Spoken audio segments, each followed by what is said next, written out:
तासाची गोष्ट मी तुम्हाला सांगतो आणि त्याच्यातलं जे ऍक्च्युअल जे सगळ्यात महत्वाचं ते जर तुम्ही विसरत असाल तर एक तर मी चुकीच्या मुलांना शिकवतो किंवा तुम्ही चुकीच्या क्लासमध्ये आहे.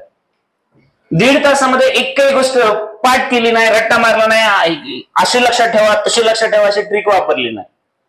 कोर नॉलेज घेतलं की बाबा आम्ही सर्क्युलर मोशन स्टडी केलं. सर्क्युलर मोशन इतक्या सगळ्या ठिकाणी आहे, खूप सारे ऍप्लिकेशन आहे. त्याच्यातलं एक ऍप्लिकेशन होतं ते म्हणजे होरिझॉन्टल सर्क्युलर मोशन.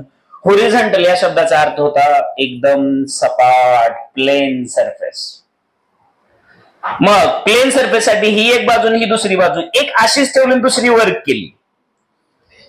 हे एकदम प्लेन होरिझॉन्टल ना, याची एक बाजू वरती गेली आणि एक आहे तशीच, त्याला तुम्ही म्हणलात इनक्लाइन.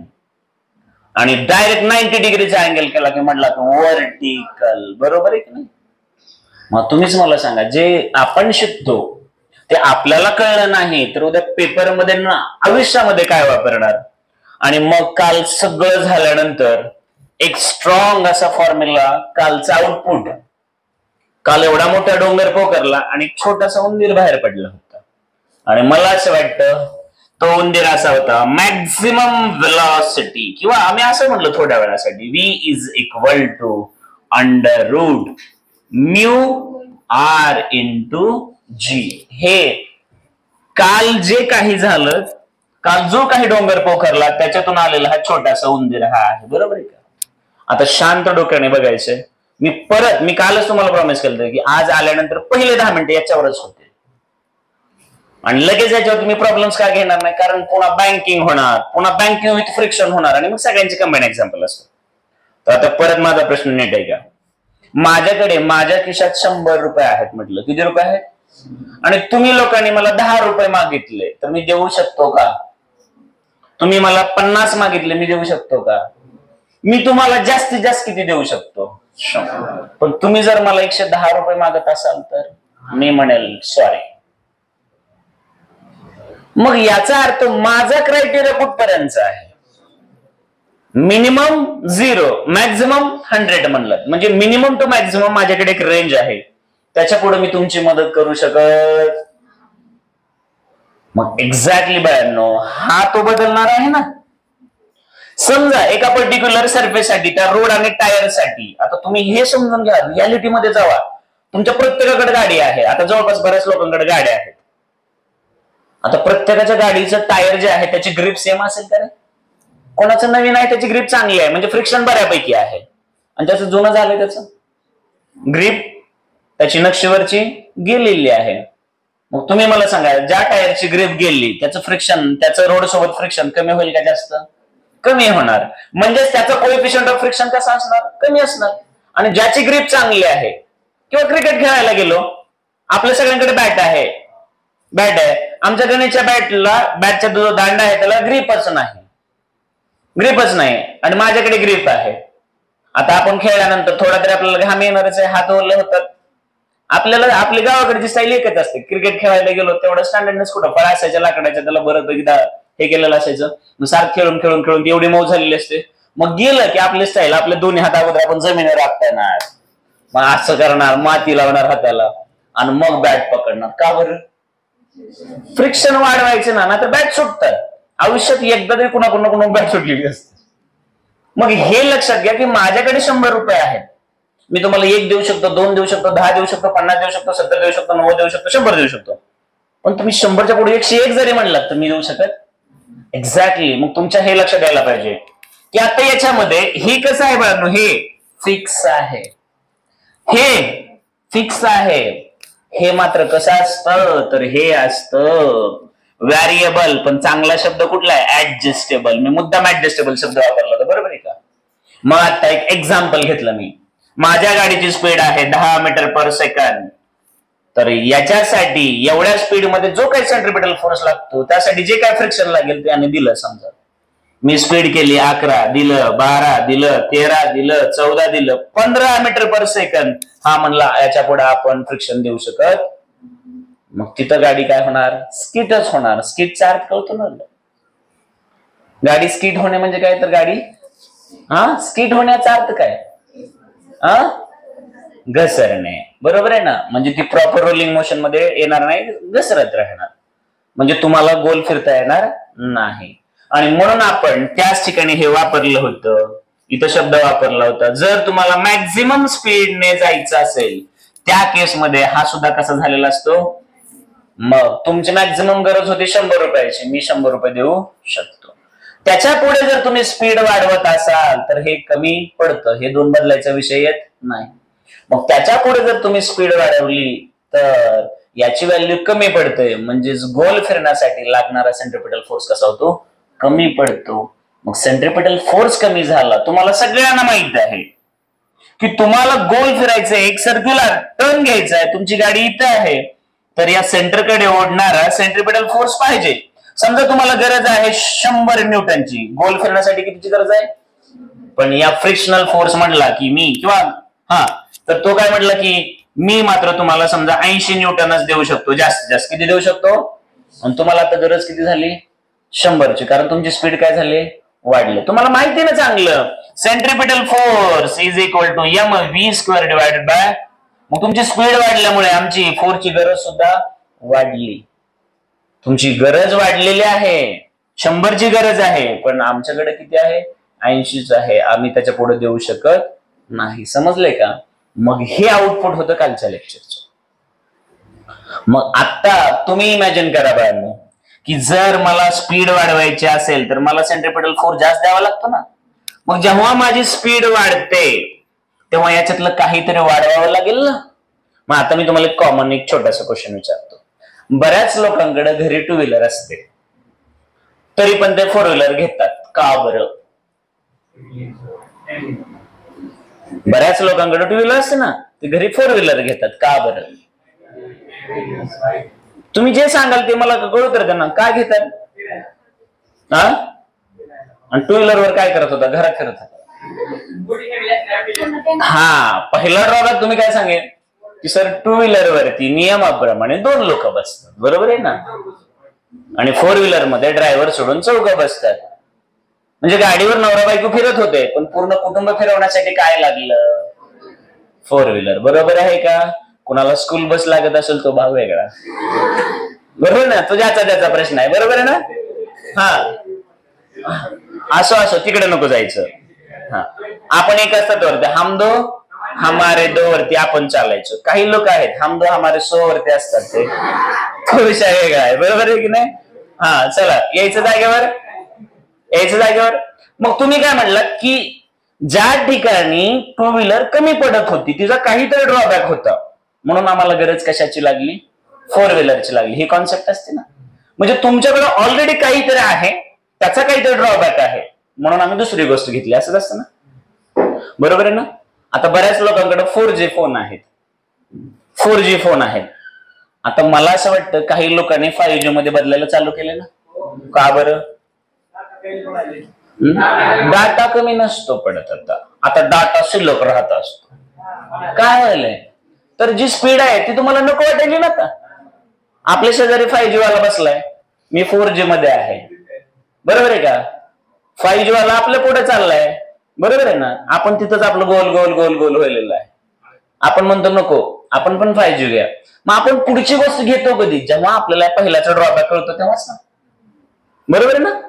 मग तोच प्रश्न आहे बाबा, इथला ड्रॉबॅक अगोदर समजून घेऊन पुढे जायचं असतं. नाहीतर लोक लगेच म्हणणार होरिझॉन्टल झालं का, मग आता बँकिंग शिकवा. का बँकिंग शिकवा, मुळात रोड बँककडे का केले हेच आम्हाला माहित नसतं. तर ही 2 व्हीलर आहे समजा, ह्याचे काय ड्रॉबॅक आहेत म्हणून 4 व्हीलर घेणार ना. आता कळलं का मी काय बोललो ते. मग आता मला सांगा, जर तुम्हाला स्पीड वाढवायची असेल तर याच्यापैकी काही ना काही वाढवावं लागेल ना. आणि तुमच्यापैकी एकानं म्हणायला पाहिजे स्पीडच काय वाढवायला पाहिजे, कारण तुम्हाला मस्ती जास्त आहे. 60ची 70च्या स्पीडने ठीक आहे ना, आम्हाला जायचं असतं 3 आकडीमध्ये जायचं असतं, बरोबर आहे ना. 110 120 आयुष्य पुन्हा पुन्हा नाही बरं का. एकदा का काय मोडलं ना पण आयुष्यभर पांगळ्या म्हणून जगायचं पुन्हा. एवढं शिस्तीत राहावं लागतं, एवढं नीट राहावं लागतं, तरी लोक इथं स्टंट करतात. इथून तर काय जोरात गाड्या पळवतात, एवढं घरी काय काम असतं सिरियसली. अरे मला तो प्रश्न पडतो रे.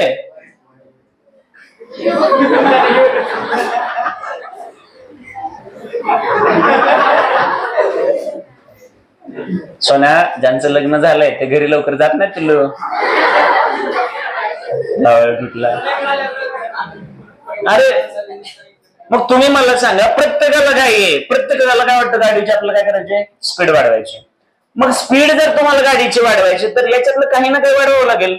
तर मी गेलो ऍक्सेलरेशन ड्यू टू ग्रॅव्हिटी वाढायला, वाढते का? का वाढत नाही? ती माझ्या हातात आहे का? कोणाच्या हातात आहे? अर्थच्या. अरे ऍक्सेलरेशन ड्यू टू ग्रॅव्हिटी ज्याला तुम्ही त्वरण म्हणता ना, बरोबर आहे ना, पृथ्वीचं, तर ते किती आहे? 9.8 मीटर पर सेकंड स्क्वेअर. पण ते माझ्या हातात नाही, ते अर्थच्या हातात, आणि ते त्या पर्टिक्युलर लोकेशन साठी कसं आहे, कॉन्स्टंट आहे. म्हणजे याचा अर्थ तुम्ही स्पीड वाढवा कमी करा याचा इम्पॅक्ट नाही. आता तुम्ही म्हणाल मग सर आम्ही एक काम करतो, आम्ही रेडियस वाढवतो. आता तुम्ही मला सांगा, रेडियस जर वाढवायचे म्हटलं तर तो रोड मोठा रोड बनवावा लागेल ना, एकदम मोठा टर्न घ्यावा लागेल ना. मग जेवढा मोठा टर्न घेणार तेवढी लेंथ डिस्टन्स वाढणार ना. डिस्टन्स वाढलं की फ्यूल सुद्धा, फ्यूल चार्ज करतो ना, लाकूड, कोळसा, घासलेट, काय असतं, पेट्रोल डिझेल जास्त लागेल ना. आणि आपल्याला माहित आहे आपण 50चं पेट्रोल टाकून फिरत असतो, 20चं पेट्रोल टाकून फिरत असतो. म्हणजे फ्यूल एक्स्ट्रा लागणार, तिथं खर्च वाढणार. बरं दुसरी वस्तू, फक्त फ्यूलच वाढतं का? तुम्हीच विचार करा की एवढा रस्ता आहे आणि इथं तुम्ही हा एवढा घेतला, इथं तुम्ही काय केलं, हा छोटा टर्न, शार्प टर्न आहे, मान्य आहे, शार्प टर्न घेतला, हा एवढा टर्न घेतला, आणि इथं एवढा मोठा टर्न घेतला. तर तुम्ही विचार करा, एवढ्या शेतकऱ्यांच्या जमिनी रस्त्यासाठी गेल्या ना, इथे एवढ्या सगळ्या शेतकऱ्यांच्या जमिनी रस्त्यासाठी जाणार ना. हल्ली तुम्हाला माहिती आहे का, तुम्ही कुठलाही प्रोजेक्ट आणा, सगळ्यात मोठा प्रॉब्लेम हा लँडचा होतोय ना. आपल्या इथंच आता मी काल परवाची न्यूज ऐकली, शक्तीपीठ महामार्ग नागपूर पासून गोव्याला जाणार आहे म्हणून. तर ऑलरेडी कोल्हापूरमध्ये कागल तालुका आहे, तिथल्या शेतकऱ्यांनी एवढं मोठं आंदोलन चालू केलंय, आणि साहजिकच आहे तिथल्या लोकांचं. आपल्याकडे 5, 10, 15 एकर समजा अशा जमिनी थोडं कोणाला तरी भेटतील, तरी तिथे 1.5-2 एकरच्या पुढे जमीन नाही. मग कसं करायचं? रोड मध्ये गेली की झालं, सगळंच गेलं ना पुढे. मग तुम्ही विचार करा की मला जर रेडियस वाढवायची असेल, समजा मी ही आहे R2 आणि ही आहे समजा R1, मग रेडियस वाढवणे याचा अर्थ तेवढी जास्त जागा लागेल ना, तेवढा मोठा खर्चही करावा लागेल, बरोबर आहे की नाही? आणि शेतकरी जागा द्यायला तयार नाही, जमिनी द्यायला तयार नाही, कारण राहिलेतच किती, बरोबर आहे की नाही?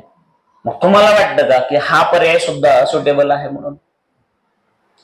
एकतर फ्यूल कन्झम्पशन जास्त होईल, वरून खर्च रोड बनवायला जास्त होईल, वरून जमिनी जास्त जातील. मग हाही पर्याय नाही. मग तुमची हौस पूर्ण करण्यासाठी तेवढ्या शेतकऱ्यांच्या जमिनी घालवायच्या का, तुमची काय स्पीड वाढवायची? मग हाही पर्याय योग्य नाही.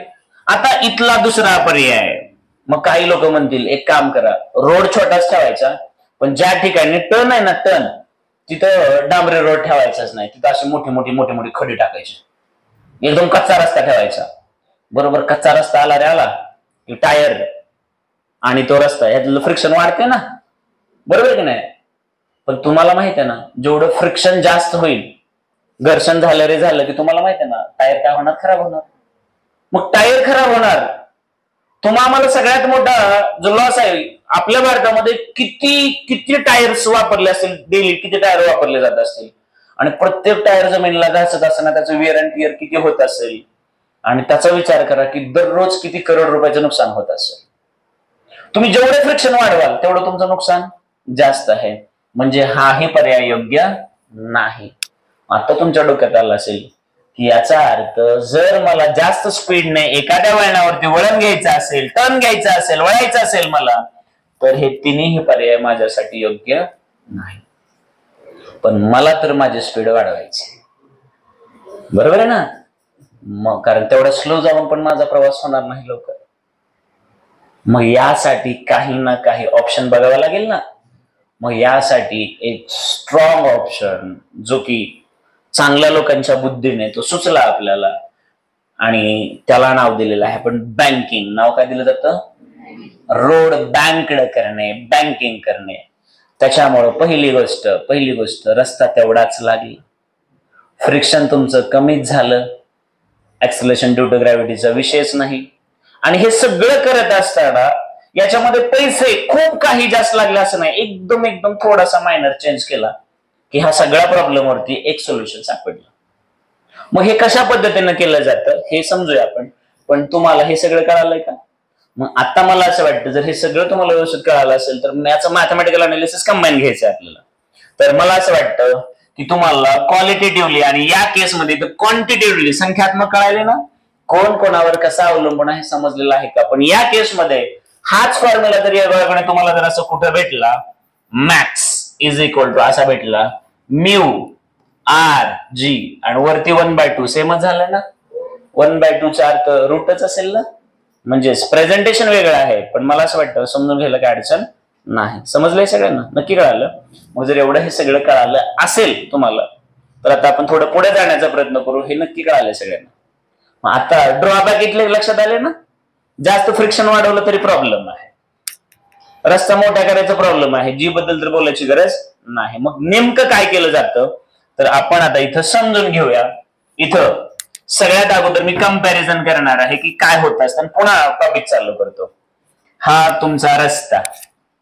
आता हा रस्ता कसा आहे, तो तिकडे जातो, ही एक बाजू ही एक बाजू, रस्ता तसा दाखवला, इकडे नाही रस्ता कळा. म्हणजे ही रस्त्याची मी काय दाखवतोय, रुंदी, कळलं का? आणि मग XY हा रस्ता आहे. इथंही मी तोच रस्ता घेतो, XY रस्ता नीट बघा.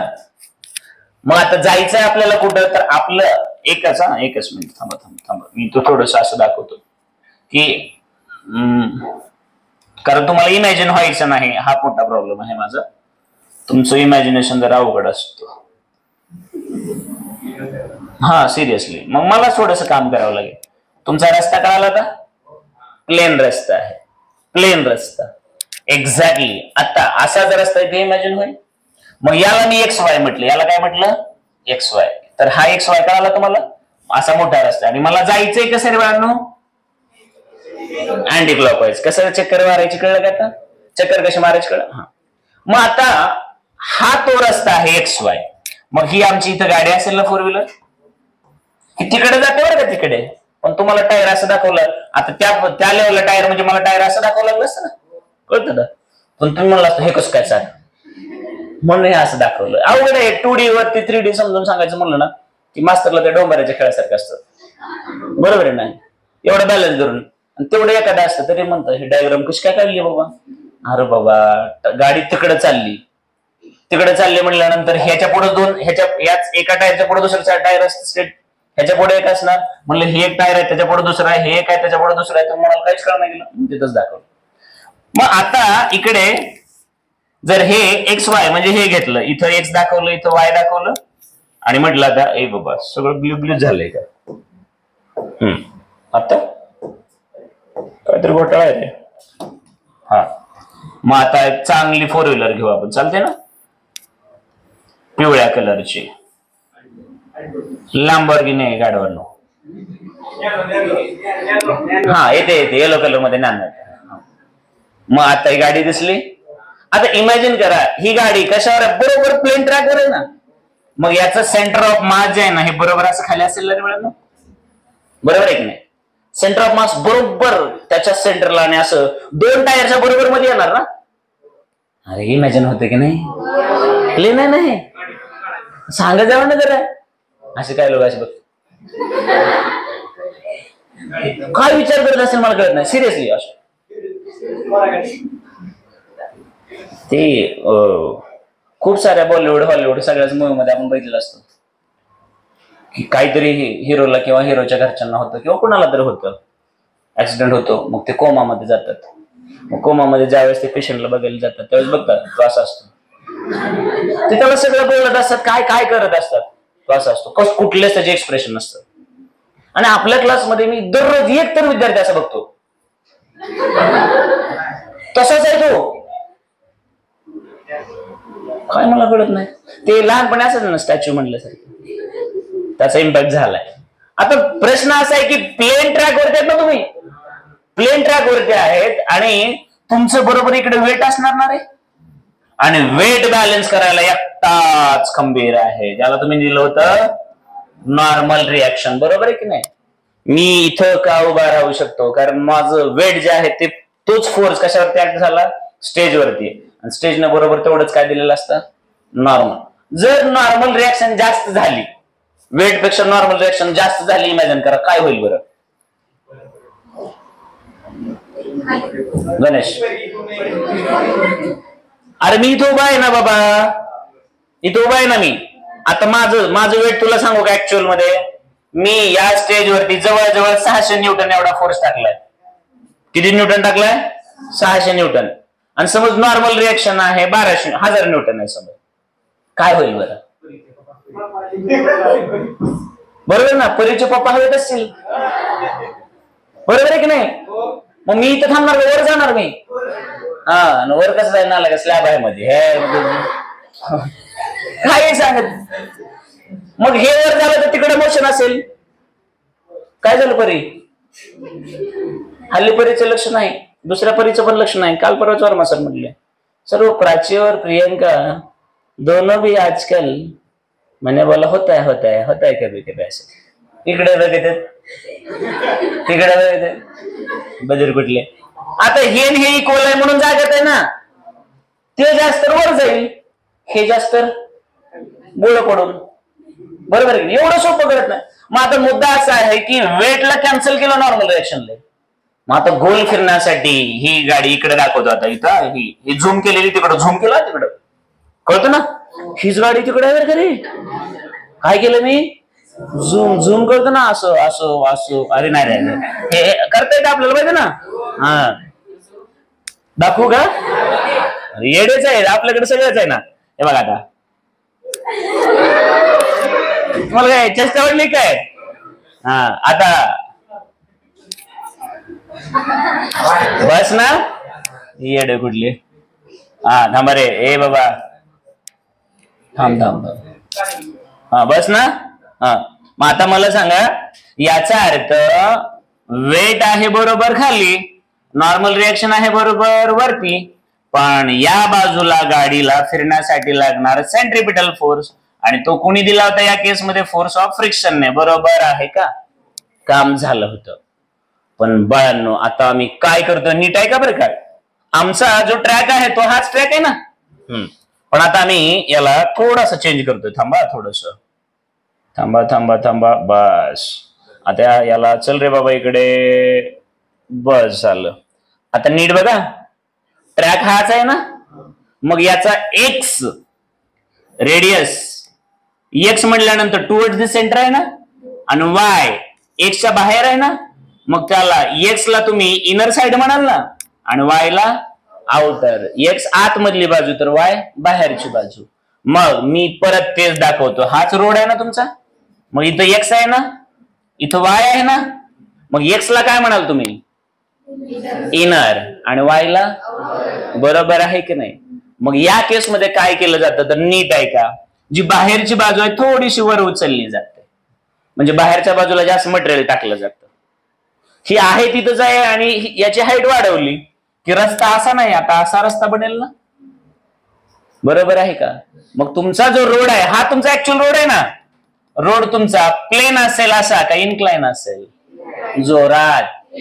मग इन्क्लाइन झाल्यानंतर नेमकं काय होतं, तर बघा डायग्राम ड्रॉ करून तुमच्या लगेच लक्षात येईल. ही तुमची आता गाडी आहे ना तीच. आता ही गाडी प्लेन नाही, आता इन्क्लाइन थांबेल ना. मग हे टायर, तर हे दुसरं टायर ना. या केसमध्ये नेमकं काय होतं, तर इथं सेंटर ऑफ मास सेंटरला होतं ना. आता हे सेंटर ऑफ मास असं झाल्यामुळे तुमच्या लक्षात आलं असेल, इथं बघा आता हा वेट जो कंपोनेंट आहे हा थोडासा कुठे झुकतो, तो कुठे शिफ्ट होतो, तर आतमधल्या बाजूला टुवर्ड्स दी सेंटर. मग आता तुम्ही आता अशा आहात ना प्लेन वरती, तर दोन्ही टायर वरती सेम लोड असेल ना. तर या केसमध्ये काय होईल, ए टायर वर जास्त लोड आहे का बी वरती? बरोबर आहे ना. ए वरती जास्त लोड का बी वरती? मग हे करायच्या अगोदर नेमकं काय होत होतं, तर तुमची गाडी अशी अँटी क्लॉकवाईज फिरत होती ना.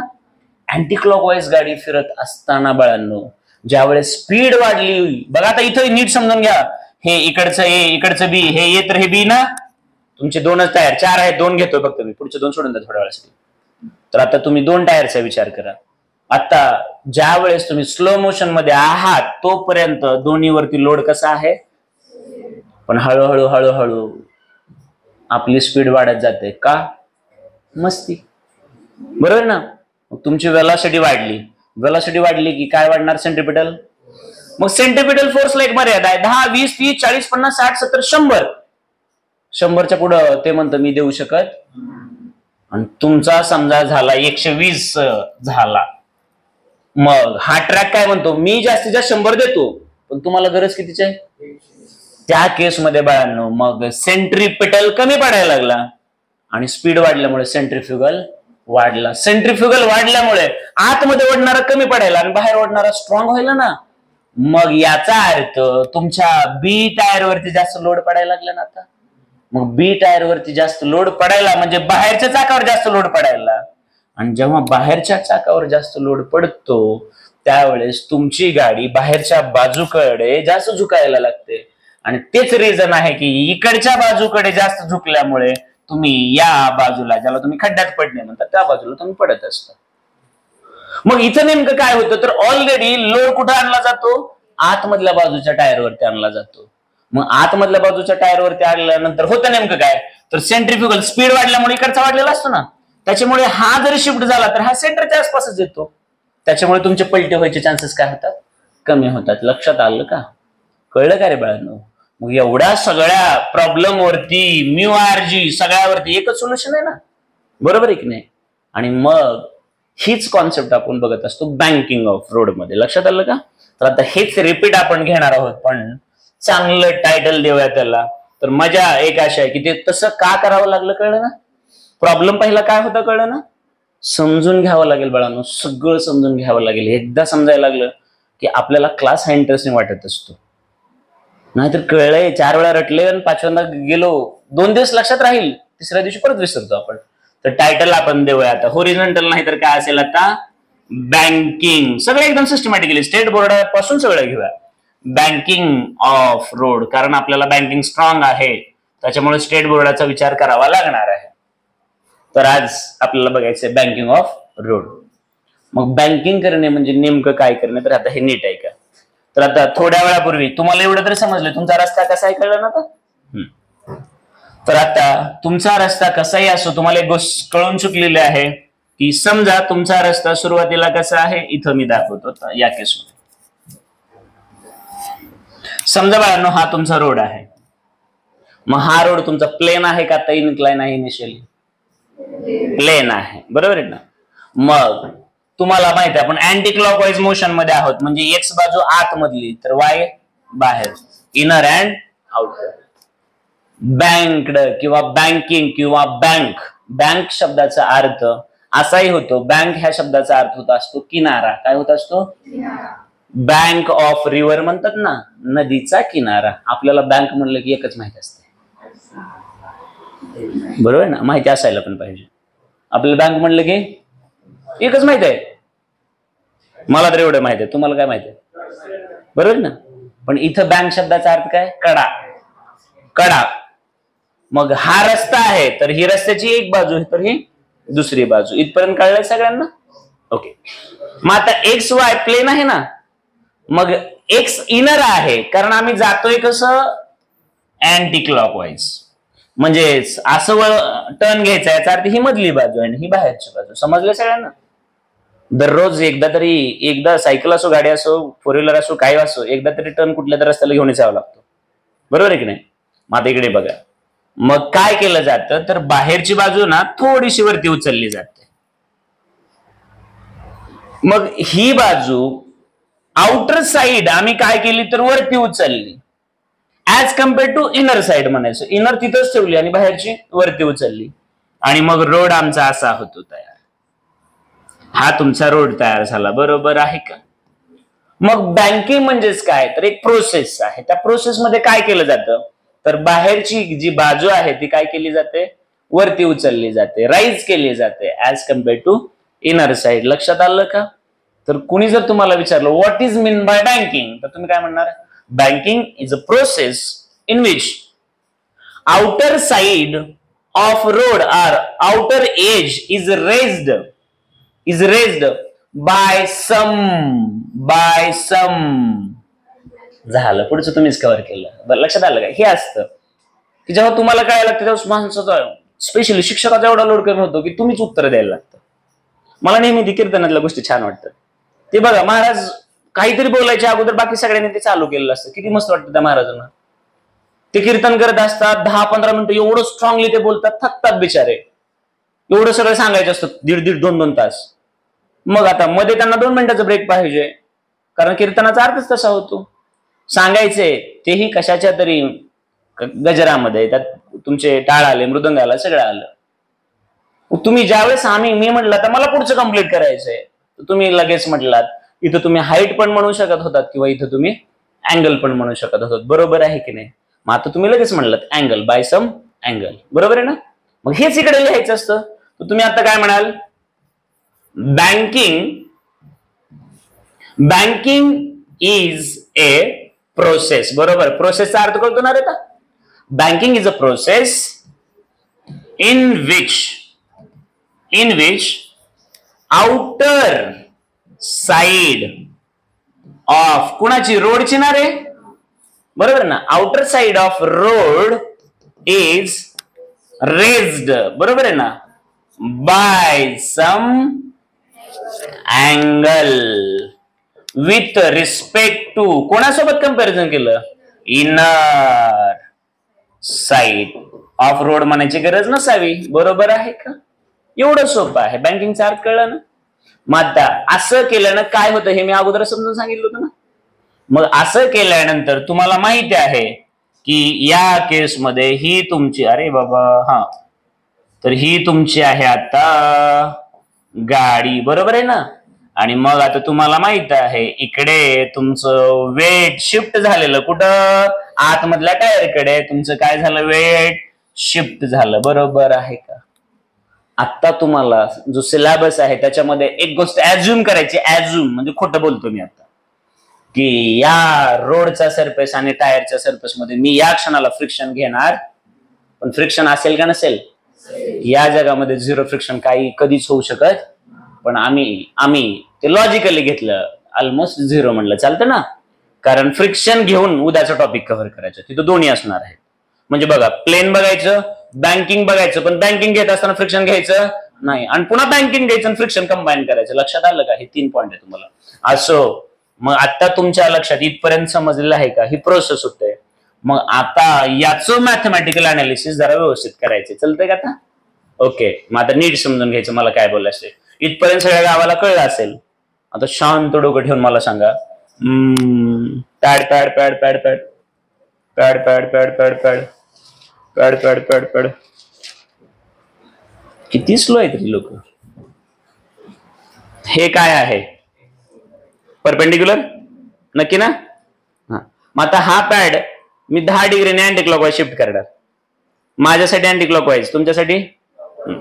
मग हा 10 डिग्रीने पॅड शिफ्ट झाला, मग ही नॉर्मल सुद्धा किती डिग्रीने होईल? 20 डिग्रीने झाला नॉर्मल सुद्धा. आणि ज्याला काहीच कळत नाही त्यांना एक डोकं लावायचं, हे एकमेकांना परपेंडिक्युलर आहेत. मग आता हा जो हॉरिझॉन्टल आहे हा व्हर्टिकल करा. मग हा जो व्हर्टिकल होता तो कसा होईल आता? म्हणजे हा 90 ने शिफ्ट झाला की हा सुद्धा. याचा अर्थ काय? तर हा जेवढा शिफ्ट होईल तेवढेच त्याची नॉर्मल सुद्धा शिफ्ट होते ना. हे कळतंय का? चला, मग आता मला सांगा, इकडे एक प्रॅक्टिकल चालला असं समजा, हा रोड आहे, तर ही नॉर्मल असेल ना? बरोबर आहे की नाही? मग जर रोड आपला 20 डिग्रीने वरती गेला तर नॉर्मल सुद्धा 20 डिग्रीने वरती जाणार, शिफ्टच होणार ना. कळलंय का रे बाबा मी काय बोलायलो ते? आणि मला असं वाटतं हे 8वीच्या लेवलचं जॉमेट्री बघावं लागेल ना. आता तुम्हाला एकदम चांगल्या भाषेत कळायला पाहिजे की हा तुमचा कोण आहे? सुरुवातीचा प्लेन रोड. तुम्ही काय केलं तर समजा आता मी बोलतो, म्हणजे मला थीटा घेतला 20 डिग्री. किती घेतला? तर ही मी त्याला नॉर्मल दाखवली. कुणाला नॉर्मल दाखवली? तर या इन्क्लाइन रोडला ना. बरोबर आहे की नाही? मग नॉर्मल सरफेसला ऑलवेज नॉर्मल असते ना. मग हा हॉरिझॉन्टल आहे, नॉर्मल आहे. हा 10 डिग्रीने चेंज झाला, नॉर्मलच आहे. हा 20 ने झाला, नॉर्मलच. कंटिन्यू नॉर्मलच राहणार ना. मग हा जसा बदलणार तसा हा सुद्धा पण नॉर्मलच राहणार ना. ओके, चल, मग हे तुमच्या लक्षात आलं असेल ना. मग आता मला असं वाटतं एवढं कळालं असेल तर आता प्लेन प्लेन प्लेन कुठे आहे बाबा? हा नॉर्मल. बरोबर, याला अशी नॉर्मल आहे ना. पण आता हा इन्क्लाइन झाला की ही सुद्धा शिफ्ट होणार ना. चला, आता इथं मला चांगलं एकदम व्यवस्थित हेल्प करा माझी. आता नीट बघा बरं, डायग्राम ड्रॉ करतोय. आता डायग्राम डायरेक्ट मला असं वाटतं फ्री बॉडी डायग्राम टाईप घेतलं तर मला बेटर झालं असतं. हे फोर व्हीलर वगैरे काढत बसत नाहीत. मला असं वाटतं तुम्हाला कळेल का बघा आता नीट. X Y incline road by theta इथपर्यंत ओके आहे का? ओके चला परत निर्णय बदलला मी थोडासा, घेऊ म्हणलं काय फरक पडत नाही. ओके आहे का? मग आता वेट mg. ओके आता तुम्ही मला सांगा ही नॉर्मल अशी अशी सरळ सरळ असेल का ती सुद्धा थिटाने इकडे अशी शिफ्ट झाली असेल? म्हणजे ही नॉर्मल असेल ना, म्हणजे हा कोण असेल? बरोबर आहे का? मग जर 20 डिग्रीने रोड उचलला तर याचा नॉर्मल सुद्धा कितीने शिफ्ट झाले? मान्य पटतंय सगळ्यांना? भूमिती कळत आहे सगळ्यांना नक्की? आणि नाही कळालं तर 10 वेळा प्रयोग करायला मी तयार आहे बाबा, की हे असं आहे, हे 10 डिग्रीने उचललं तर मला नॉर्मल ड्रॉच करायला लागणार आहे. सेम ते लॉजिक वापरलं. इथपर्यंत सगळे सोबत आहेत असं मला वाटतं. तर आता एकदम शांत डोक्याने बघायचंय. मला सांगा पहिली केस, या नॉर्मलचं काय काम होतं? तर वेट बॅलन्स करणं ना. दुसरं त्याला काय काम होतं का? काहीच काम नव्हतं, फक्त नॉर्मलने वेट बॅलन्स करायचं. मग गोल फिरण्यासाठी लागणारा सेंट्रिपिटल फोर्स कुणी द्यायचा? तर त्या टायरच्या आणि रोडच्या मधल्या सरफेसनं. एवढंच काम होतं ना. बरोबर आहे का नाही? अरे बाबांनो समजा आता तुम्ही लहान आहात आणि तुम्हाला घरच्यांनी समजा 100 रुपये खर्चायला दिले, तुम्ही कशाचा विचार करणार? बिंदास खर्चून येतं की नाही? पण तुम्हीच विचार करा की तुमच्या आई वडिलांना जर समजा 1000 रुपये आले त्यांच्याकडे, तर ते सगळे पैसे खर्चून टाकतात का ते काही खर्चतील काही सेव्हिंग म्हणून ठेवतील? हा फरक आहे ना रे बाळांनो. मला हेच बोलायचंय की ज्यावेळेस एक काम असतं आणि ज्यावेळेस 2 कामं असतात त्यावेळेस खूप मोठा फरक पडतो. एक उदाहरण घेऊया की एक शेतकरी आहे, त्याला एकच मुलगा आहे. एक शेतकरी आहे, त्याला एक मुलगा आहे आणि त्याला 10 एकर जमीन आहे. तर त्या शेतकऱ्याची 10च्या 10 एकर जमीन कोणाला जाणार आहे? मान्य? मान्य. पण एक शेतकरी आहे, त्याला 10च एकर जमीन आहे पण त्याला 2 मुलं आहेत. आता मान्य? म्हणजे त्या 10 एकरची किती भाग होणार? एक ए ला, दुसरा बी ला. मान्य?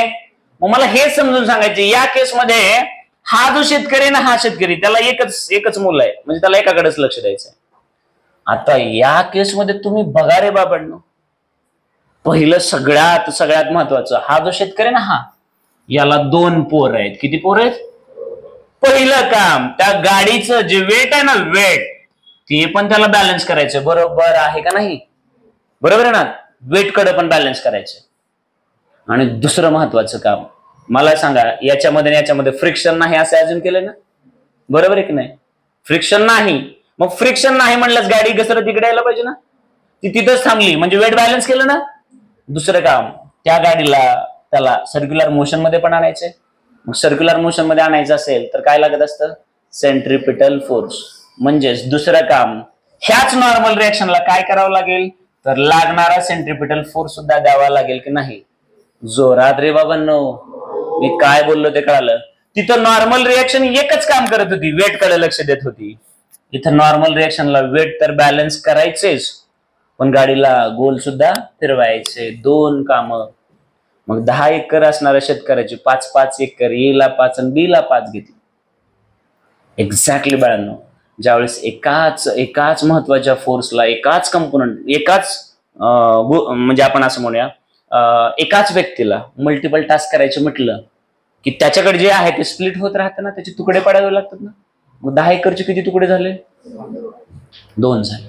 समजा त्या शेतकऱ्याला 3 मुलं असती तर 3 तुकडे झाले असते. 4 मुलं असती तर 4 तुकडे झाले असते. म्हणजे याचा अर्थ काय होतो की जेव्हा तुम्ही एक सोडून जास्त कामं करता तेव्हा तुमच्या लक्षात आलं पाहिजे की हा एक आहे 10 एकरचा तुकडा, आता त्याचे 2 तुकडे करावे लागतील. मग त्याच्यापैकी 5 एकर वेट बॅलन्स करायला इकडे गेला, याला हा लागेल ना बॅलन्स करायला. आता त्याला सर्क्युलर मोशन मध्ये, म्हणजे तुम्हाला माहिती आहे सर्क्युलर मोशन, मी एक्स म्हटलं, एक्स याचा अर्थ आतमधली साईड आहे ना, म्हणजे याचाच अर्थ फोर्स कुठल्या बाजूला लागणार आहे? आतमधल्याला. म्हणजे याचाच अर्थ एक फोर्स इकडे लागला असेल की नाही? मी काय बोलायला समजतंय का? मग काही लोक म्हणतात मग हे शोधायचं कसं?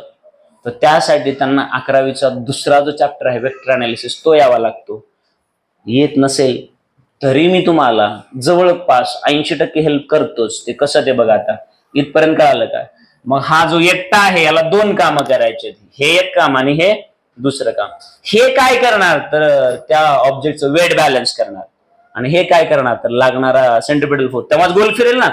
म्हणजे ग्राउंड पण घ्यायचं आणि वेट पण बॅलन्स करायचं. 2 कामं कळली का? मग आपण सेपरेट थोडस याला मूव करूया. नीट आता बघा, नीट एकदम व्यवस्थितपणे समजून घ्या मला काय सांगायचंय. आता हे सगळं मी एका पॉइंटच्या फॉर्म मध्ये घेतो, चालते ना?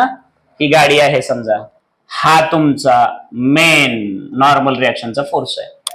त्याच्यामध्ये हे थिटा कसा आला होता कळालं होतं ना? मग आता तुम्ही मला सांगा, जर आपण 11वीला गेलो आणि तुमच्याकडे कुठलाही एक वेक्टर दिलेला आहे, त्याचे जर रेक्टँग्युलर कंपोनंट काढा म्हणलं तर तुम्ही एक अलॉंग एक्स आणि अलॉंग वाय काढत होता ना, बरोबर आहे की नाही? मग जर हा थिटा असेल बाळांनो, तर तुम्हाला माहित आहे हाच मी इथं असा शिफ्ट करू शकतो ना. अरे वेक्टर शिफ्ट करता येतात ना, फक्त अट काय, त्याची किंमत पण बदलू द्यायची नाही, डायरेक्शन पण बदलू द्यायची नाही. हा 11वीचा साधा सिद्धांत आहे ना. मग तुम्हीच मला सांगा, एक याच्या अपोजिट असा फोर्स असणार ना. मग हाच उचलून मी इथं आणला तर चलतो का? हा कुठून आला कळलं का आता तुम्हाला? मग हा फोर्स कळलं का? मग आता याचं काय काम आहे, यावरती जाणारे याचं, तर याचं काम आहे वेट बॅलन्स करणे आणि याचं काय आहे तर लागणारा सेंट्रिपिटल फोर्स द्यायचा. बरोबर आहे की नाही? पण 11वीला आम्ही गेलो आणि हा जर आमचा रिझल्ट मेन असेल तर हा ऍडजस्टंट म्हणून हा येतो कॉस थिटा कंपोनंट आणि हा अपोजिट असल्यामुळे हा येतो. बरोबर आहे का? मग जर हा नॉर्मल असेल तर ऍडजस्टंट असल्यामुळे हा असेल एन कॉस थिटा. हा अपोजिट म्हणजे हा अपोजिट हा असेल. बरोबर आहे का रे बाबा? मग आता कळालं का कुठून कॉस थिटा? आणि प्रामाणिकपणे सांगतो, इव्हन आम्ही 11वीला असतो जस्ट टीचर असे करायचे कॉस साइन ह्या होत्या. 5-10 मिनिटं तर हेच लक्षात येत नव्हतं की हे करावं का लागतं बाबा, कशासाठी असेल एवढं. पण आता एवढ्या साध्या सोप्या भाषेत जेव्हा मी सांगायचा प्रयत्न करतो की त्याच्याकडे येतो एकटा आहे, त्याला कामं किती करायचे? किंवा तुमच्याकडे 100 रुपये दिलेत आणि घरच्यांनी तुम्हाला सांगितलं की 50 रुपयाची एक वस्तू आणि 50 तुला काय करायचं कर, तर सगळ्यात पहिल्यांदा तुम्ही ती 50ची जी वस्तू आणायला सांगितली ती आणणार आहात घरच्यांसाठी आणि पुन्हा राहिलेले 50 रुपये तुम्ही खर्च करताय. किंवा वस्तू 70 रुपयाची आहे आणि 30 रुपये तुम्ही खर्च करताय, पण तुकडे तर करताय ना 2. 100चे तुकडे किती केले? 2. एक केला 70चा, शिल्लक राहिले तुम्ही खर्च करा. मी काय बोलायला समजतं ना? मग आता इथं नीट लक्ष द्या रे बाबांनो. ही नॉर्मल रिॲक्शन आहे, याचे 2 तुकडे केले, त्याचा एक कॉस तुकडा आणि दुसरा साइन तुकडा. कळलं का? आणि तुम्हाला माहित आहे की हा तुकडा काय करणार, हा तुकडा काय करणार, बरोबर आहे ना? मग याच्या अपोजिट वेट म्हणजे एम जे आहे ना रे बाळांनो, बरोबर आहे की नाही? आणि हा याच्या अपोजिट बरोबर तो फिरतोय, म्हणजे बाहेरच्या बाजूला ओढणारा कोण असतो? सेंट्रिफ्युगल असतो ना. पण ज्या वेळेस तो बरोबर सर्क्युलर मोशन मध्ये असतो तेव्हा त्याचं मॅग्निट्यूड बरोबर सेंट्रिपिटल एवढंच असतं ना. कॉन्सेप्ट कळलेले आहे का? मग आता तुम्हाला कळालं की हा कोणा एवढा असेल तर सेंट्रिपिटल, बरोबर आहे का? आणि हा कोणा एवढा असणार तर वेट एवढा ना रे बाळांनो. तर बॅलन्स करणे याचा अर्थ कळतो ना. जेव्हा आपण पंजा लढवतो, माझा 100 न्यूटन असेल आणि दुसऱ्याचा 100 न्यूटन, तरच हात तिथं राहतात ना. मग याचा अर्थ तुम्हाला कळायला पाहिजे. गाडी तर इकडे स्किट नाही झाली पाहिजे, नाही घसरली पाहिजे, वेटला बॅलन्स करावं लागेल आणि त्या सर्क्युलर ट्रॅक मध्ये फिरली पाहिजे, म्हणजे सेंट्रिपिटल फोर्स सुद्धा बॅलन्स करावाच लागेल. कळलंय का इथपर्यंत? मग हे जेव्हा अनालिसिस होतं तसंच का होतं, तेच का करावं लागतं? रिअल लाईफ मध्ये दररोज आपण एखाद्या वेळेस तर गोल फिरत असतो. एवढं सगळं केल्यानंतर, सगळ्या कॉन्सेप्ट कळाल्यानंतर मग कुठंतरी 8वी आणि 9वीला ऍडमिशन घ्यावं लागतं. तिथं येतात मग आम्हाला इक्वेशन, लिनियर इक्वेशन वगैरे आम्ही केलेले आहेत. मग आता एवढं सगळं घेतल्यानंतर 8वी किंवा 9वीला एंट्री करावी लागते. आणि मग आता इथं आणखी याला आपण मूव करू वाटलं तर पुन्हा पुढच्या ब्रँड न्यू पेज वरती जाऊया. मग आता लक्षात येतं सिन्स एन कॉस थिटा हा कोणा एवढा असला पाहिजे तर त्याच्या वेट एवढा ना, म्हणजेच वेट. आणि वेट म्हणजेच काय असेल? M G. याला म्हटलं इक्वेशन नंबर 1 म्हटलं. चालते का रे बाळा? तर एन साइन थिटाला काय काम द्यावं लागेल तर त्याचं काम आहे गोल फिरणं, बरोबर आहे ना? गोल फिरवण्यासाठी काय द्यावं लागेल? Centripetal force. त्याची व्हॅल्यू माहित आहे का नाही तुम्हाला? एम व्ही स्क्वेअर, सॉरी ह्याला नीट लिहितो, M V square divide by याला म्हणावं लागेल 2 नंबर. लक्षात आलं का? आता इंटरेस्टिंग फॅक्ट अशी आहे बाळांनो, की मी जर असं केलं, मी म्हटलं डिवाइड इक्वेशन 2 बाय इक्वेशन 1 असं म्हटलं, केले ना स्लाट नवीला, तेच आहे सगळं, बाकी काय नाही. मग आता 2 ला म्हणून 2 वरती आणि हे खाली घेऊ. मग according to rule of equation डाव्या बाजूला डाव्या बाजूनच भागायचं, कोणाचं उजव्याला उजव्यानंच, असंच असतं ना. मी इकडे असं केलं, एन साइन थिटा हे वर घेतलं, ह्याला भागायचं ना, कशाने त्याने, तर खाली काय घेणार, एन कॉस थिटा, डावाचं डावं ना. चला उजव्या बाजूला याचं काय आहे, M V square divide by R, तर त्याचं काय आहे, एम जी आहे. बरोबर आहे का? तुम्ही मला सांगा, तुम्ही माझ्या ठिकाणी आहात, काय करणार पहिलं, एन एन कॅन्सल करणार, N N cancel, M M असंच करणार आहेत ना तुम्ही, एवढंच करणार आहेत ना. मग आता हे झाल्यानंतर तुमच्या स्क्रीनवरती जे काय आहे ते बॅलन्स करायचा विचार करणार ना तुम्ही, आता त्याला बऱ्यापैकी मांडायचा विचार करणार. आता तुम्ही मला सांगा, आता साइन थिटा मी आणखी थोडंसं वाढवूया म्हटलं, काय बिघडत नाही. मी म्हटलं sine theta divide by cos theta is equal to, वरती ठेवलं व्ही स्क्वेअर आणि खाली हा आर आला तर हा होणार आर जी. बरोबर आहे का? बरोबर आहे ना.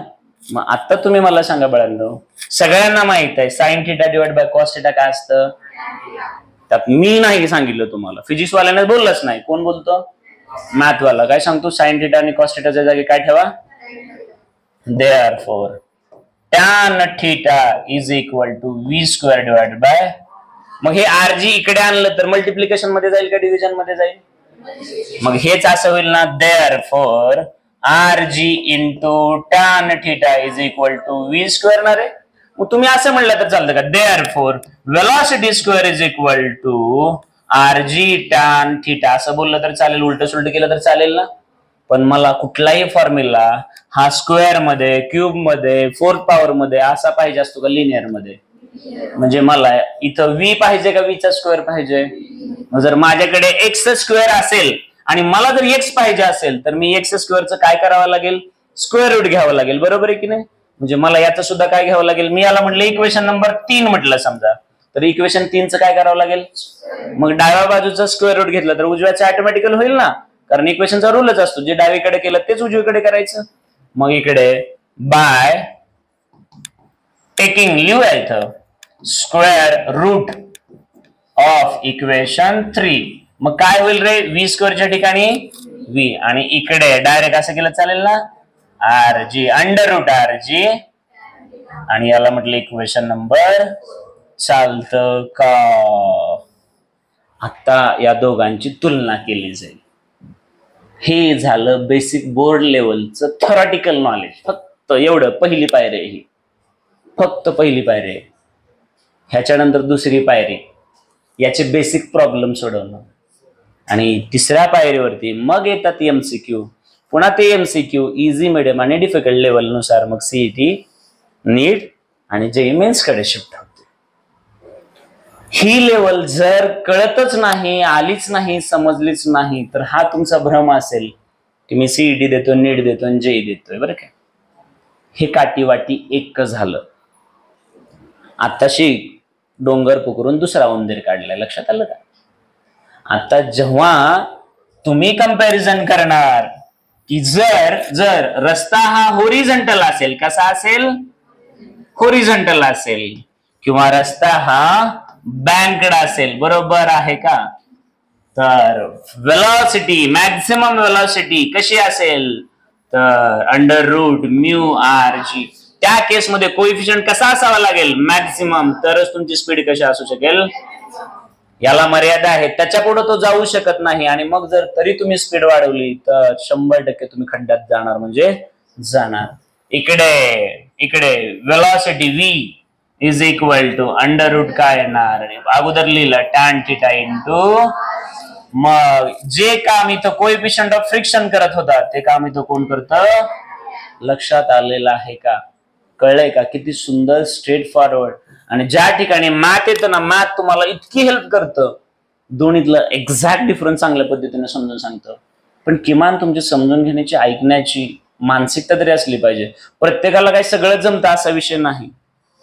कोविडमध्ये किंवा मध्ये बरेच जे काही खंड पडले त्याच्यामध्ये माहित आहे आपल्या सगळ्यांचे प्रॉब्लेम आहेत ते.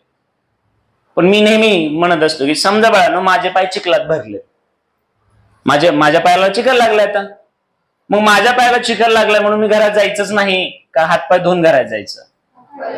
मग किती वेळा मी तेच कारण सांगू की सर आमचा बेस कच्चा आहे, आमचं हे नाही, आमचं ते नाही, आमचं असं आहे, आमचं तसं आहे.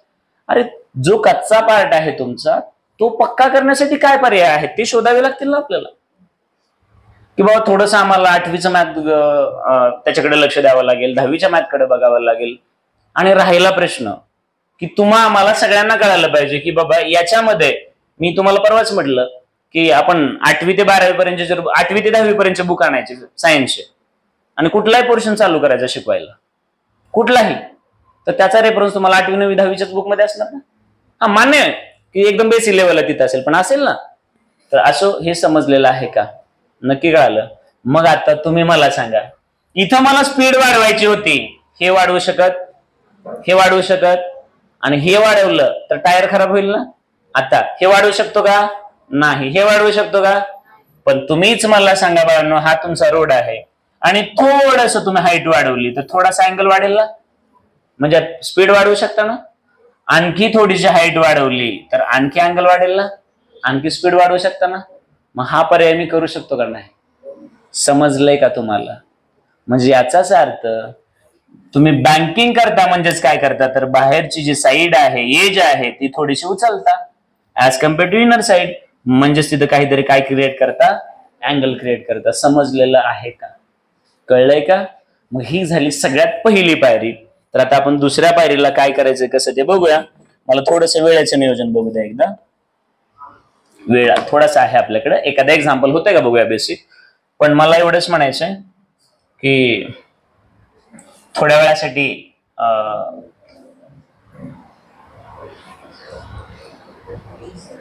प्लीज हे थोडंसं घेता का? हाताखालून जावं एकदा. डायग्राम थोडीशी अशी घ्या प्लीज. फास्ट थोडस पटकन. हा हा दोन्ही पण काढा. पाणी बॉटल नाही का?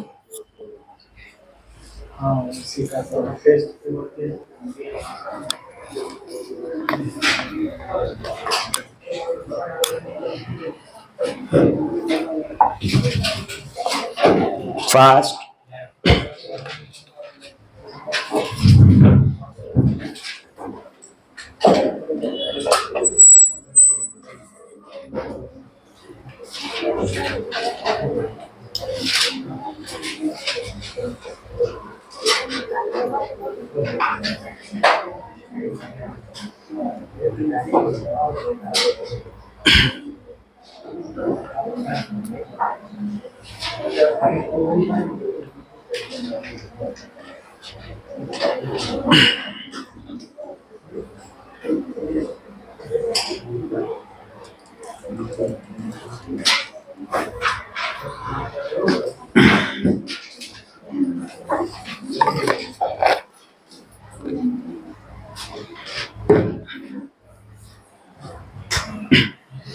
बरं, तुम्ही लिहिता लिहिता माझ्या एका प्रश्नाचं उत्तर द्या.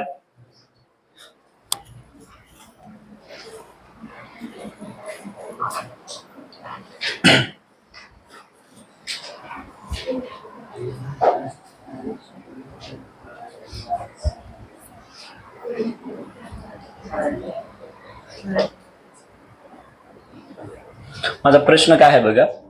तुम्ही तुमच्या डेली लाईफ मध्ये खूप वेळा अशा रोडवरती गेला असेल जिथं टर्न घ्यायचा, एक वळण आहे, कॉर्नर आहे. हा, तर तुम्ही जनरली आता हे कसं आहे, आपल्या शहरातले जे रोड आहेत ना त्याचा नको विचार करायला, कारण तिथं ऑलरेडी मर्यादित स्पीड असतात. तुम्ही शहराच्या बाहेरचे जे काय हायवे टाईपचे रोड आहेत अशा रोडवरती बऱ्याचदा बघितलं असेल जिथं टर्न आहे ना तिथं बाहेरची बाजू जी आहे ना ती त्याची हाईट थोडीशी जास्त असते आणि आतमधल्या बाजूला थोडासा खड्डा पडलेला असतो. हे तुम्ही बऱ्याच ठिकाणी एक्सपिरियन्स केलं असेल, बघितलं असेल. तर त्याचं कारण ते काही नॅचरली झालेलं नसतं. तिथं पर्पजफुली तिथल्या सिव्हिल इंजिनियर्सनी, तिथल्या लोकांनी बाहेरची बाजू काय केली असते, थोडीशी वर उचललेली असते as compare to inner side. लक्षात आलं का? म्हणजे जाणून बुजून ते केलेलं असतं. आणि त्याचा फायदा काय होता समजलं का तुम्हाला? तुम्ही थोडीशी स्पीड जरी वाढवली तर तुम्ही बाहेरच्या बाजूला जात नाहीत किंवा खड्ड्यात पडत नाहीत. लक्षात आलं का?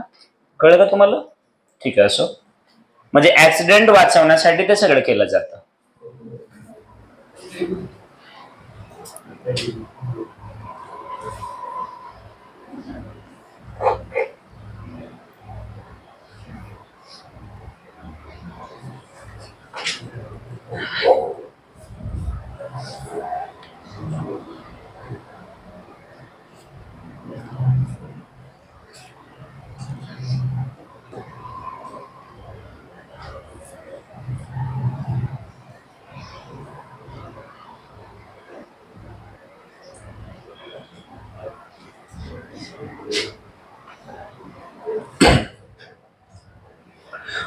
ठीक आहे, बाकी नोट्स तर येणार आहेत ऍज इट इज ह्या सगळ्या.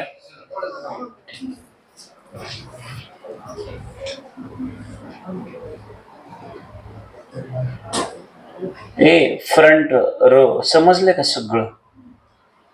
प्राची खरंच कळलंय?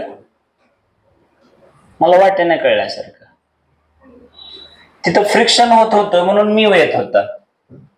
म्यूचं काम काय होतं? म्यू वाढवायचं म्हणजे घर्षण वाढवावं लागेल. आता साधी सोपी गोष्ट, मी तुम्हाला एक काम दिलं. आता ही घराच्या आतमधली भिंत, त्याच्यावर जोरात हात फिरवा म्हटलं, तुम्ही फिरवणार. आणि पलीकडच्या बाजूनं बाहेरच्या बाजूनं सेम तेवढं स्मूथ प्लास्टर असतं का? त्याच्यावर हात फिरवणार का तुम्ही? फास्ट साल्टच निघेल ना आपल्या हाताचं. मग घर्षण वाढवलं की टायर खराब होईल ना. मग फ्रिक्शन वाढवणं हा पर्याय आहे का? नाही. म्हणून रोड उंच केला ना. पण रोड कसा उंच केला तर सांगितलं ना की बाबा ही मधली बाजू आहे,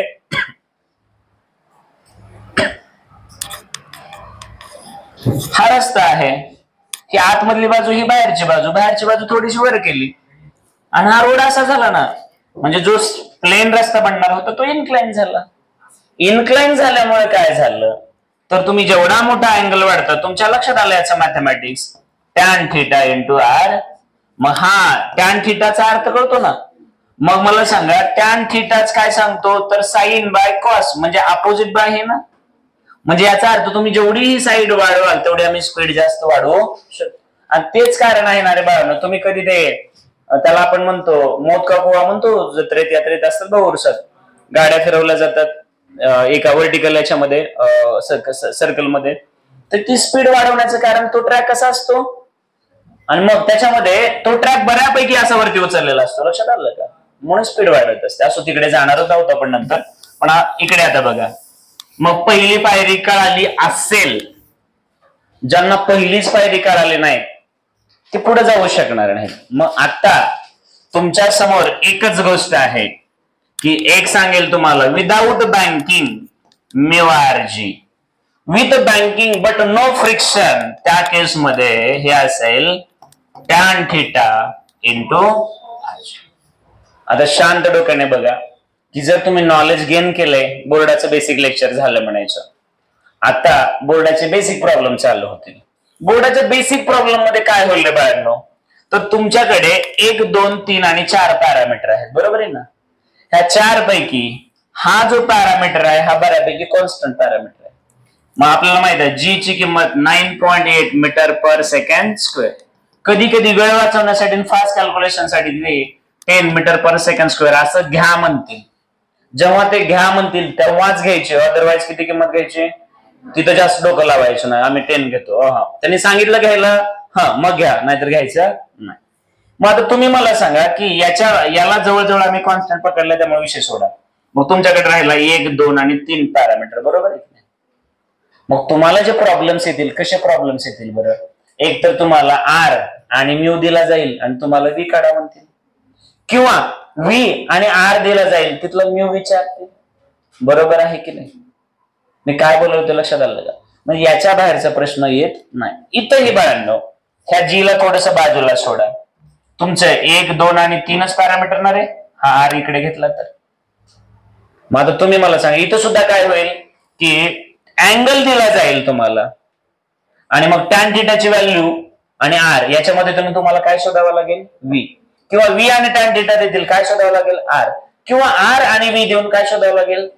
ह्याच्या बाहेरचे प्रॉब्लेम्स नसतात, कारण तुम्हाला कळायला पाहिजे की याच्यामध्ये काय बदलत आणि काय बदलत नाही. समजलं का?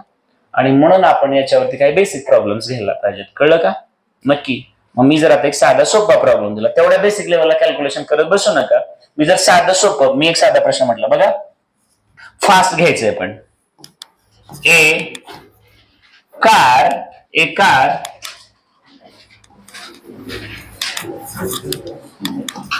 completes a circular track of radius 100 meter on an inclined road incline केला म्हणजे काही ना काही अँगल घ्यावा लागेल ना. Road of an angle of 30 degree. किती डिग्री? 30 डिग्री. आणि पुढे म्हटलं calculate the maximum speed by which car can drive safely. Car खड्ड्यात गेली नाही पाहिजे अशी जास्तीत जास्त स्पीड किती आहे किंवा किती असेल. आणि ब्रॅकेट मध्ये म्हटले जी ची किंमत घ्या 10 मीटर पर सेकंड स्क्वेअर. चालेल का? असा साधा सोपा हा प्रश्न बेसिक बोर्ड लेवलला असले प्रश्न असतात, ज्याच्यामध्ये स्ट्रेट फॉरवर्ड डेटा दिलेला असतो. डेटा तुम्हाला शोधता आला पाहिजे. 1 2 3 डेटा दिलेला आहे. तुम्हाला काय करायचंय तर हे शोधायचंय. बरोबर आहे की नाही? थांबा, मी आणखी पहिलंच नको तुम्ही घ्यायचं. इथपर्यंत प्रश्न कळला का? आता पहिली पायरी आपला फोकस असला पाहिजे की मला प्रश्न कळलाय का. तर प्रश्न समजलाय का बघण्यासाठी परत एकदा विचार करायचा एकदम व्यवस्थितपणे की बाबा काय काय दिले आणि काय काय नाही ते एकदम शांत डोक्याने बघून घ्यायचे अगोदर. याला थोडस व्यवस्थित आपण इथं मांडूया. हा रस्ता कसला आहे? सर्क्युलर आहे ना? हॉरिझॉन्टल आहे का बँकड आहे? हॉरिझॉन्टल आहे का बँकड आहे? अँगल दिला म्हणजे काय केला? वरती उचलले ना. चला, म्हणजे सगळ्यात माझ्यासाठी महत्वाची गोष्ट इथं असणार आहे गिवन डेटा. एकदम व्यवस्थितपणे बघायचं आहे, कारण मी एकदा सांगितलं दिलं काय कळलं तरच शोधायचं काय कळत असतं. आता तुम्ही मला सांगा, आर दिलंय का रे बाबांनो? रेडियस त्या सर्क्युलर ट्रॅकची किती आहे? 100 मीटर. स्टँडर्ड युनिट मध्ये आहे ना? Acceleration due to gravity 10 meter per second square घ्या असं बोललेत ना ते? बोललेत. मग आता पुढचा प्रश्न, tan 30 डिग्री किती असतो मला माहिती नाही. 1/, पक्का 1/√3 असतं का? मला तर माहित नाही. मग मी असं करतो, tan 30 डिग्री म्हणजेच काय? sin 30 बाय cos 30 असंच असतं ना. sin 30 मला असं वाटतं 1/2 असतो ना, आणि cos 30 √3 बाय कॅन्सल ना, म्हणजेच हे आलं 1/√. बरोबर आहे का? कळलंय का हे? मग मला सांगा, माहित आहे. मग आता शेवटची स्टेप जिथं फिजिक्स मदत करेल, त्याच्यानंतर फिजिक्स कट होतं, ती असेल सिन्स. शोधायचंय काय हे ना रे? मग velocity v is equal to √tan θ into r into. इथं फिजिक्स संपलं. इथून पुढे झालं बेसिक अल्जेब्रा ना. कितवीच्या? 5वी 6वी 7वी 8वी, त्याच्या पुढे तर नक्कीच नाही ना. आता व्हॅल्यू पुटअप करावी लागतील ना रे. चला, tan 30 ना रे इंटू r किती? 100 आणि g किती? 10.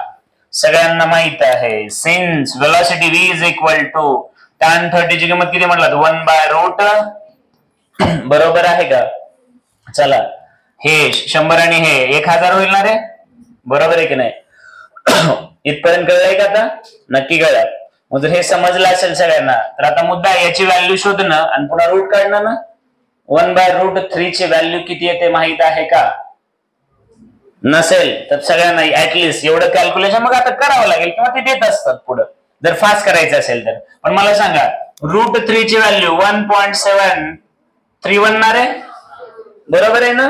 मग तुम्हाला एवढं तर कळलं असेल की बाबा हे आता असं करावं लागेल की 1000 भागिले 1.73, बरोबर आहे ना. आता तुमच्याकडे लॉगबुक असेल तर त्या लोकांना रेसिप्रोकल कसं काढायचं माहिती ना, 1/1.731 इज इक्वल टू 0. किती तर मला सांगाल तुम्ही पटकन. अरे आता हे काय फिजिक्सचं काम राहिलंय का? 7वी 8वीच्या सरांचं काम पण नाही मॅथचं करायचं का तुम्ही?